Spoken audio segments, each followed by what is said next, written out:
Salve, salve meus amigos e minhas amigas do canal Siga Direito. Mais uma vez nosso podcast semanal com o meu irmão Virgílio Sarmento. Junto, né, Felipe? Uma honra mais uma vez dividir essa mesa com você. Obrigado, com meu os amigo. nossos ilustres convidados. E hoje, Virgílio, o que você tem para nós aí, meu Rapaz, hoje eu chamei um grande amigo de infância, uma pessoa muito querida, um profissional renomado aqui em Brasília, atualmente secretário-geral da OAB, aqui da seccional do Distrito Federal. Que honra! Paulo Maurício Siqueira, um homem que estudioso do direito, principalmente direito tributário, né? Exato. Fez mestrado na PUC de São Paulo, professor, advogado. Rapaz, o currículo do cara é extenso. É um pergaminho, aqueles pergaminhos que você tem que abrir. Seja muito bem-vindo. Seja bem-vindo, doutor Paulo. Ter você aqui no Siga Direito, viu? Obrigado, meus amigos. Eu que sou já assistente o tempo inteiro do Siga Direito, sou fã de vocês e hoje é uma honra estar aqui batendo esse papo. Achei que você ia falar outros dois predicados, principalmente um grande vascaíno, faltou esse. Faltou, mas E eu pode fiz me para te poupar. A gente anda bem. Me chamar de Poli, que a gente se conhece há tanto tempo com isso, fique à mesmo. vontade, o carinho é enorme. Obrigado pelo convite. Então, meu amigo Poli, meu amigo do Marista, Colégio Marista de Brasília. Lá se vão quantos anos? Vamos nem falar, né? 20 para baixo aí, né? Seu cabelo branco entrega mais do que o meu cabelo castanho. Mas, enfim, Tá A pintando. química ajuda, fique tranquilo. é a caju, viu? Só fica a dica aí. Meu amigo, conta um pouquinho da sua trajetória. Rapaz, a advocacia me pegou desde cedo, né? A gente foi técnico contemporâneo na época de faculdade e desde o começo eu quis advocacia, fiz estágio desde o meu primeiro semestre, tive a oportunidade de trabalhar na Defensoria Pública como estagiário, depois em escritórios e no final do curso eu engatei num escritório de São Paulo, o terceiro maior escritório do Brasil, que me permitiu uma experiência empresarial sensacional. Depois de quase 8 anos nesse escritório, eu saí e abri o meu próprio escritório. Digo que fui um aventureiro da advocacia, porque não venho de família sem advogados, sem estrutura de escritório, fui no peito e na raça, e até hoje sigo assim, meu irmão, porque a advocacia é que nem andar de bicicleta. Se você parar de pedalar, cai. Então verdade. tem que correr atrás. E é uma carreira que exige um certo empreendedorismo, né? Porque não basta o conhecimento, você também tem que saber vender seu peixe. Hoje seu irmão é advogado, né? Tenho 2 irmãos advogados. dois? Tenho 2 irmãos advogados que vieram depois de mim, mas cada um com seu escritório. A gente tem Vocês umas não são dependências. sócios? Não somos sócios, somos parceiros muito confidentes de causas, trocamos experiência, mas cada um na sua. E outros familiares depois vieram também, mas a advocacia de fato é apaixonante.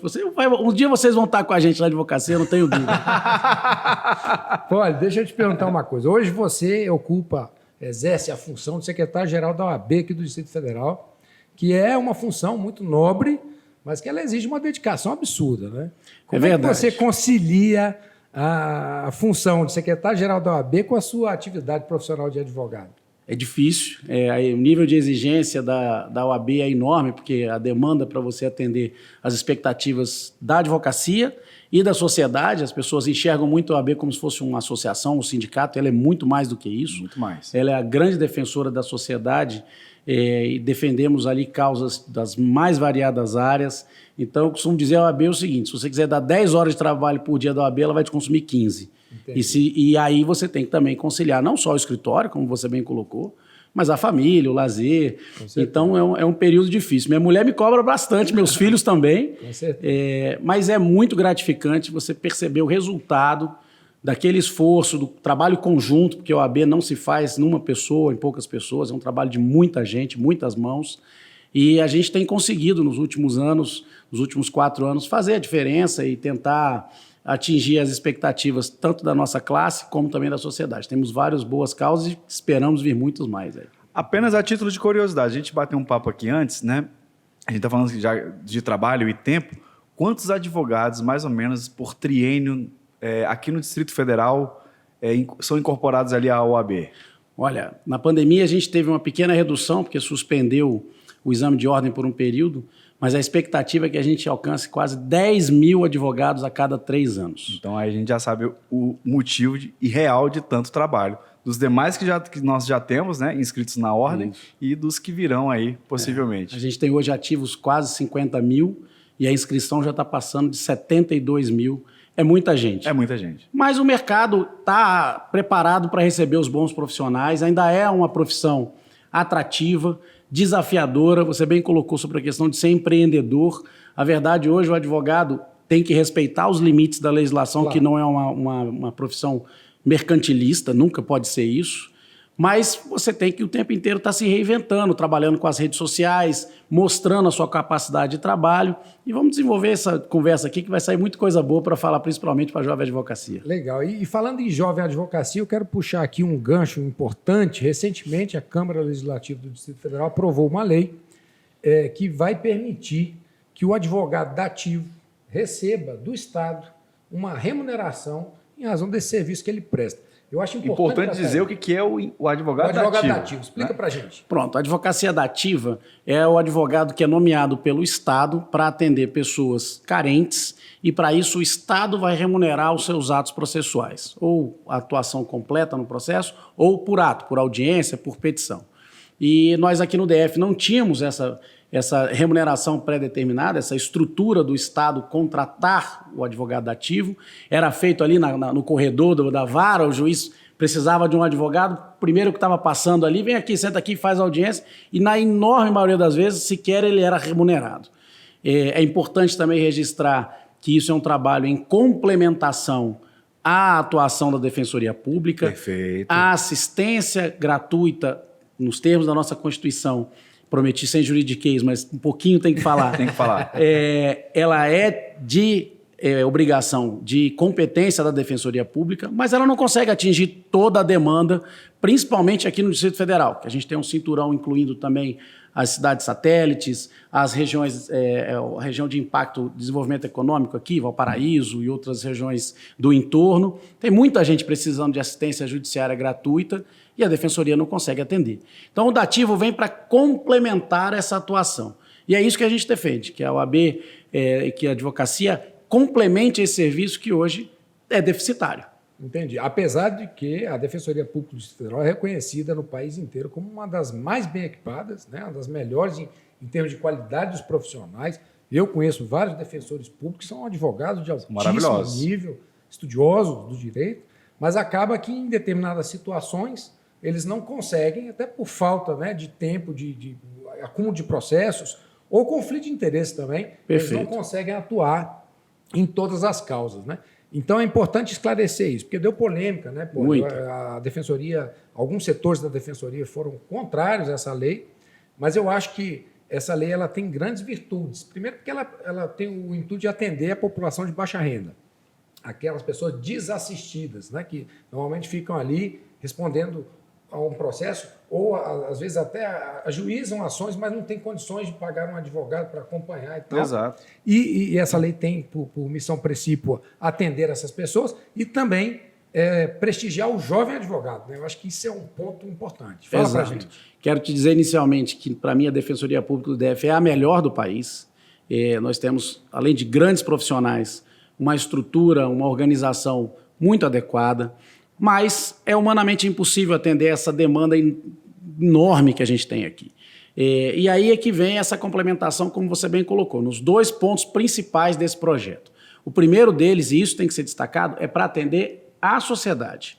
Nós temos ali uma quantidade enorme de assistidos que não conseguem ter acesso à justiça, mesmo para iniciar um processo. Muitas vezes tem ali uma restrição de crédito, uma questão criminal, uma questão de violência doméstica, que acaba não conseguindo ter atendimento. A Defensoria Pública se distribui em várias partes do Distrito Federal, mas há casos de pessoas aguardando semanas, meses para atendimento, e isso restringe. Muitas vezes até o cidadão desiste de buscar o seu direito porque não teve acesso a isso, né? E outras também em relação à incapacidade de defesa quando elas são processadas.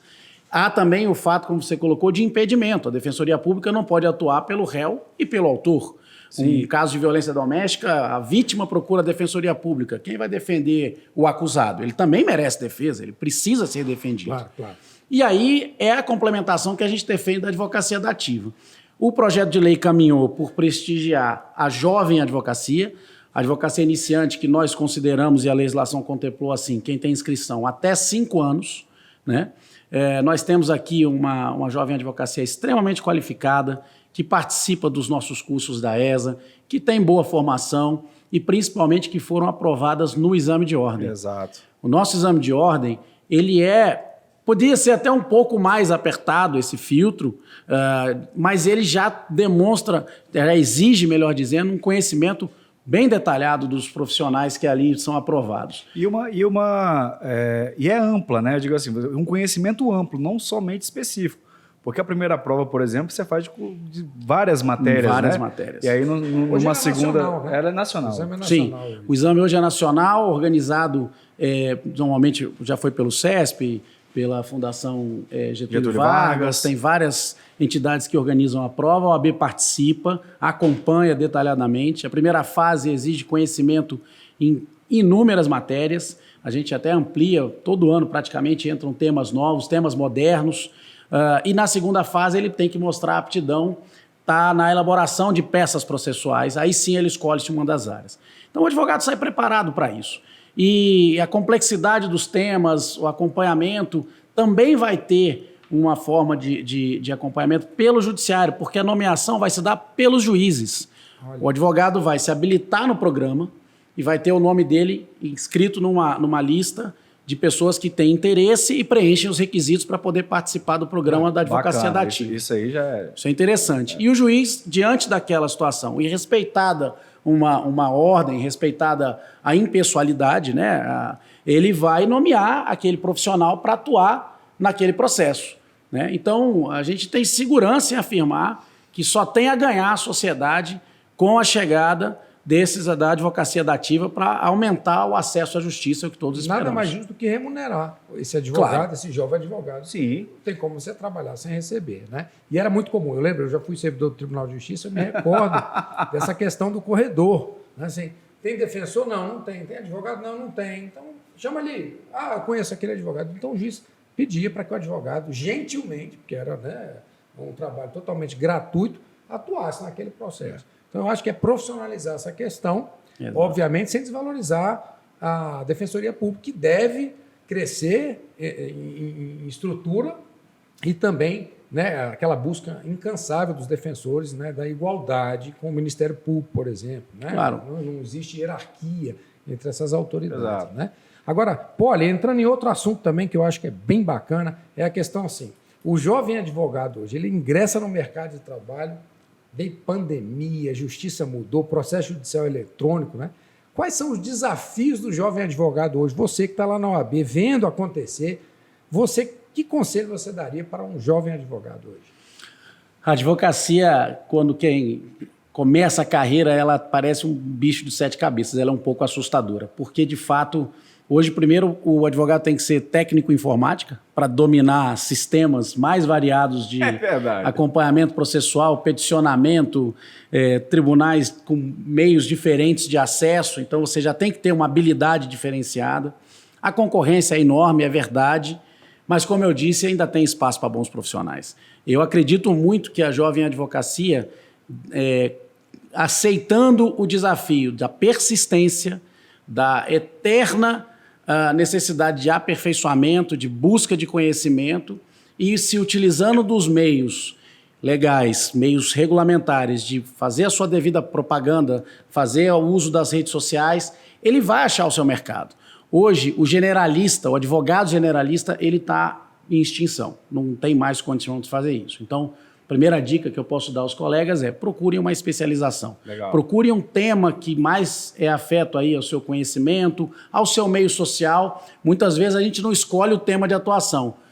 O tema é que nos escolhe. É verdade. Né? Você eventualmente teve uma oportunidade de estágio. Tributário foi assim comigo. Eu fiz um estágio em tributário, era a vaga que tinha, eu me agarrei nela, obviamente, e acabei me interessando pela área, estudando cada vez mais e segui para isso. Depois abrindo para um pouco mais de empresarial e me adaptando à demanda que o mercado apresentava.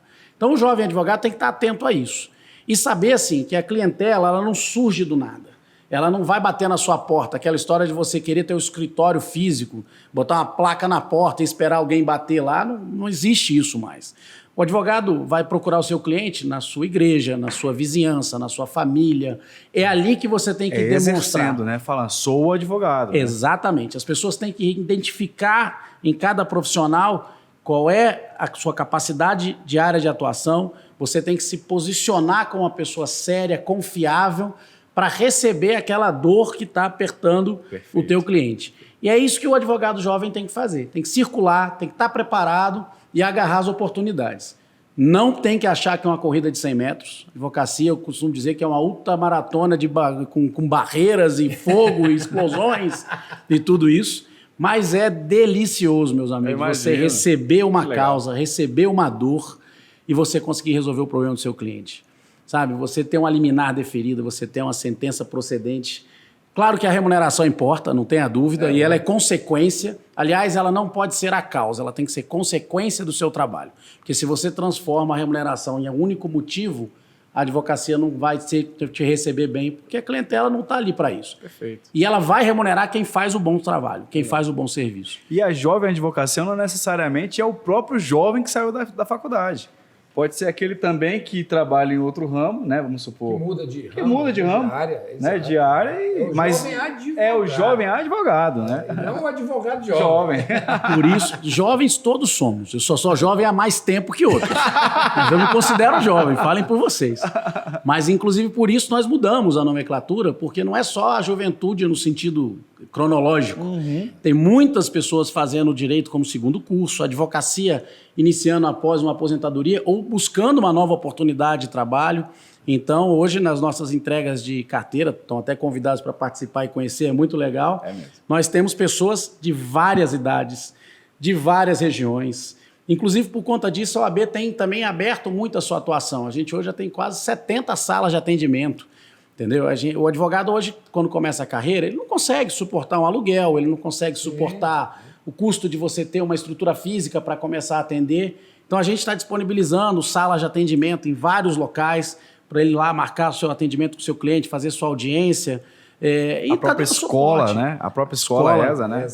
A ESA, hoje coordenada pelo nosso querido Rafael Oliveira. Não podemos falar o apelido. A gente está em apelido, nosso querido Bolão. Já foi convidado. O secretário-geral Poli, o diretor da escola é o Bolão. Nós também, né? O Delinho tem uns apelidos também muito bons, mas vamos ficar por aqui. São pessoas muito queridas e, mais do que todo, muito obstinadas em fazer o bem às pessoas, sabe? Mas é isso, a ESA também é um braço importante de formação e, assim, é o que eu disse, a advocacia é para insistência, persistência e coragem que vai dar certo. E vai dar. Vários colegas vendo se destacando. O jovem advogado tem até alguns benefícios. Quando nós nos formamos, o Código de Processo Civil era outro, o Código Civil era outro, lei de licitações, passo a noite inteira aqui te dando outros exemplos. Quem está chegando agora está 100% atualizado. É verdade. Compreendeu? É verdade. Então, assim, ele tem que usar esse diferencial. Tem. O jovem advogado e advogada, eles têm que perceber que eles têm uma oportunidade fantástica de mostrar esse conhecimento, sabe? Não, eu quero fazer até um paralelo aqui, Paulo, interessante. Em rodas de conversa com amigos e tal, a gente que trabalha em cartório, né? Cartório, infelizmente, no Brasil, ele ganhou uma imagem pejorativa de burocracia burra, que não serve para nada, cartório não serve para nada, é só carimbo, vamos vender carimbo e tal, né?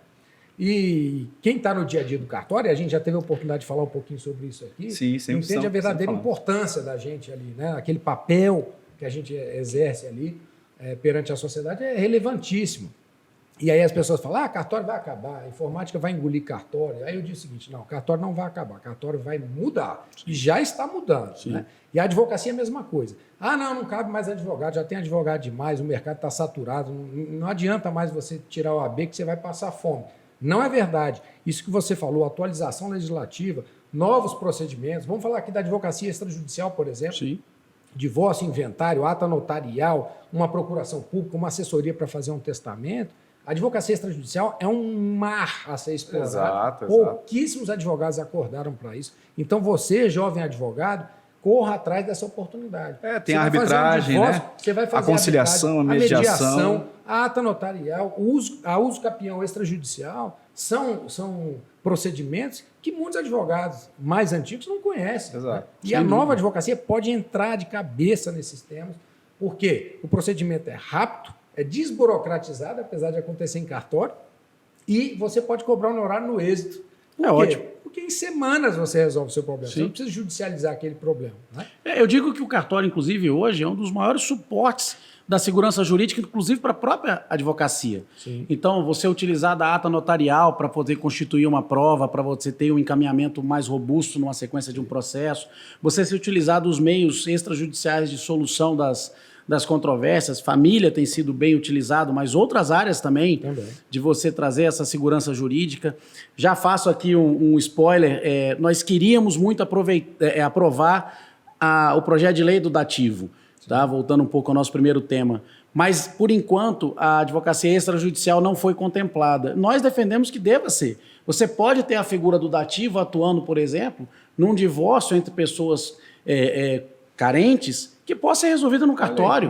Você não precisa levar isso ao judicial. Exato. E você pode ter ali toda a formalização desse procedimento, haver a remuneração, você desafoga o judiciário e resolve o problema daquela família, por exemplo. Compreendeu? Então você tem ali no cartório uma parceria tremenda com a advocacia. Inclusive é algo que a gente precisa desenvolver mais, Virgílio. Eu acho. Aproximar, fazer os advogados e as advogadas, principalmente os jovens, mas também os antigos que não conhecem esses procedimentos novos, terem a consciência do quanto pode haver de contribuição para a tua atuação profissional, sabendo usar bem o cartório. Exato. Né? Isso é muito importante. Olha, eu já tive o sonho de ser juiz de direito. Já tive esse sonho, estudei muito para concurso e tal, né? Mas hoje, na qualidade de tabelião substituto, eu me realizo muito mais na profissão, porque eu evito o conflito. Sim. O juiz ele só aparece quando o problema já surgiu, já há o litígio, já há o conflito entre as partes. O tabelião ele tem a condição de ajudar as pessoas a evitarem o conflito. Então, quantas e quantas vezes dentro da minha sala eu evitei que famílias brigassem e fizessem ali de comum acordo um inventário ou um divórcio, que foi muito mais célere, que resolveu o problema. Quer ver uma escritura aí que pouca gente também se utiliza? A transação. Sim. A escritura de transação. Que é o acordo. Que é o acordo, claro, extrajudicial. Extrajudicial. Exatamente. E que tem força de título judicial, que dá uma robustecida enorme no que a avança que as partes estão fazendo. Exato. Sabe? É essa parceria, é essa comunicação que eu acho importante que a advocacia também tenha esse conhecimento. Fica aqui o nosso compromisso de levar esse conhecimento aos colegas, viu? Muito Já legal. está o convite aqui para a gente fazer palestras, Com ou um toda curso certeza. na ESA, alguma coisa nesse Um sentido. maior prazer, né, Mó Felipe? prazer. Olha, muito obrigado. Você realmente foi fundamental aqui hoje para a gente. Trouxe conhecimento, agregou muito. Que honra receber. E ajudou a gente a disseminar um pouquinho do conhecimento jurídico para as pessoas, esclarecendo principalmente ao jovem advogado a importância da formação, de correr atrás, de se jogar, o que você falou, né? Agarra a oportunidade, se especializa e faz acontecer, né? É isso, meu amigo. Olha, eu quero agradecer o convite, dizer que o Siga Direito para mim já é referência e que seja para muita gente. Precisamos divulgar porque essa conversa informal, essa conversa leve é que faz com que as pessoas tenham uma compreensão ainda melhor desses temas. Pela OAB também quero te dizer que as portas estão abertas para todas as parcerias com o canal, com os cartórios, que a gente possa trabalhar e que a gente possa repetir essas nossas conversas mais vezes. Foi um grande prazer. Com toda certeza, já fica para o próximo convite aí. Muito Uma obrigado. próxima vez. Muito obrigado, Muitíssimo meu amigo. obrigado. Seja Valeu, muito meu pessoal. bem-vindo, sempre que quiser. Um abraço. Então é isso. Se você gostou desse vídeo, com toda certeza, não deixe de compartilhar, curtir e, claro, siga a gente nas redes sociais. Fique sempre por dentro.